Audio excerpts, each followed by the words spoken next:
we're going from number 11 to number 30, Julius Randle, a player that has been a topic of discussion. He's always a topic of discussion, win, lose, or draw. Struggled with his shot early on. Last two games, to me, it's been a different story. John, are you concerned about Julius's shooting? Were you after the first 6 games? Kind of where are you on him?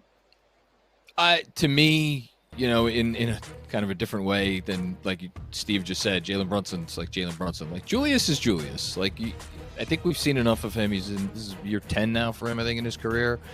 He's going to have ups, he's going to have downs, and the downs are going to be rough, and they are often going to come not with just, missed shots, but, questionable effort things occasionally and seemingly getting in his own head when it comes to, passing versus shooting versus stopping and complaining to the ref. It's part of the package. You hope to minimize it as much as possible. All that being said, last 2 games, extremely encouraging. I think he's getting downhill more. I think he's making quicker decisions. I love that they are, and DJ Zulo and Benji Ridholtz here at KFS have been pointing this out a lot, getting him and Mitch involved in big pick and rolls, because the biggest impediment that Julius has to being an efficient offensive player around the rim with the Knicks is they don't employ a stretch 5. So how do you handle that? Well, get the big man up setting the pick and have both of those guys rolling downhill. So then you either get Julius with a good look or give Julius a lob attempt, which you've seen him lob it to Mitch, or worst case scenario, Julius misses, someone's there to clean up his miss and put it back. So I like that stuff, but ultimately it comes down to Julius, again, making good decisions, quick decisions, and I think he's been doing that certainly more over the last few games. Yeah, I'm with you, and I like how you snuck that promo in. I love listening to Benji and DJ break the game down. It's a fun listen. You got to check that out if you haven't already. Knicks Film School. So, Steve, Julius, you've been around him so much since he's come to New York. Where are you at? Like, do you think he's struggling? Because the first 6 games, you think he's evened out. Where are you? I don't. There's another guy I don't worry about. I think he's going to have his numbers at the end of the year. He had a different kind of off season because of the injury, the surgery.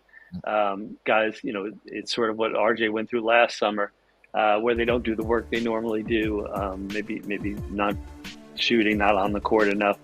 I think that'll come. The one gripe I'd have with him again is, I think Jonathan mentioned it. When Thibodeau likes to say, when you're not scoring, when you're not shooting, you can help in other ways. And sometimes you see the shoulders slump and the defensive effort is just not there, and you wish it would get called out or yanked out of a game. I wrote a column the other day and said, he's carrying around that Be Like Water book from Bruce Lee. Might be time for a different book, something a little more intense. I just think that's what you need is the hard-nosed Julius, and you've been getting it offensively, you've been getting it rebounding. You just want to see it defensively. That I think is the next big step that would make this team. What could elevate them? That I think could elevate them because he has the skill to do it. Yeah. For what that guy's been through from the fan base from 2019 to now, I mean, I think he's pretty mentally tough for him to still be here.